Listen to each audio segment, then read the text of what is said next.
वणक्कम।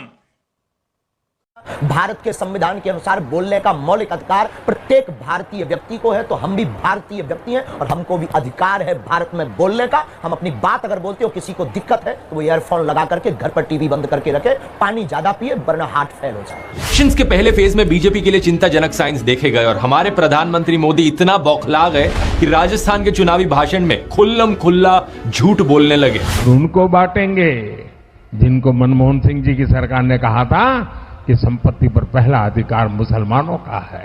मनमोहन सिंह, आपके प्रधानमंत्री ने कहा था संसाधन पर पहला अधिकार माइनॉरिटी का है, आदिवासी दलित का नहीं है, आदिवासी दलित का नहीं। ये झूठ व्हाट्सएप पर भी बहुत फैलाया जाता है दोस्तों कि हमारे पूर्व प्रधानमंत्री मनमोहन सिंह देश की सारी संपत्ति मुसलमानों को देना चाहते थे। जानते हैं इसके पीछे की सच्चाई क्या है? दिसंबर 2006 में प्रधानमंत्री मनमोहन सिंह ने क्या कहा था अपने भाषण में?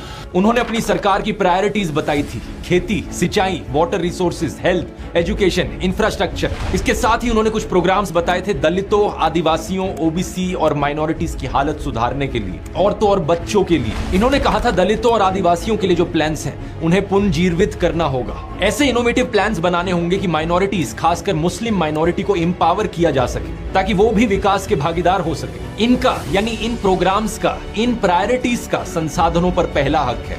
एटा से बात साफ है दोस्तों कि दलित, आदिवासी, ओबीसी, मुस्लिम और औरतें जिन सेक्शंस का मनमोहन सिंह ने जिक्र किया था वो सब शिक्षा और रोजगार के मामले में पीछे रहे हैं। अगर उनको साथ में लाने को उन्होंने सरकार की प्रायोरिटी बताया तो कौन सा गुनाह कर दिया? किसानों की बात करी, स्वास्थ्य और शिक्षा को प्रायोरिटी बताया तो क्या गलत किया? मनमोहन सिंह ने यहाँ पर बात करी थी असल में सबका साथ सबका विकास की। क्या ये सरकार का उद्देश्य नहीं होना चाहिए? जनता को आप मूर्ख समझना बंद कर दीजिए। इस प्रकार की बचकाना बातें किसी के गले नहीं उतरती, लोग मजाक उड़ाते।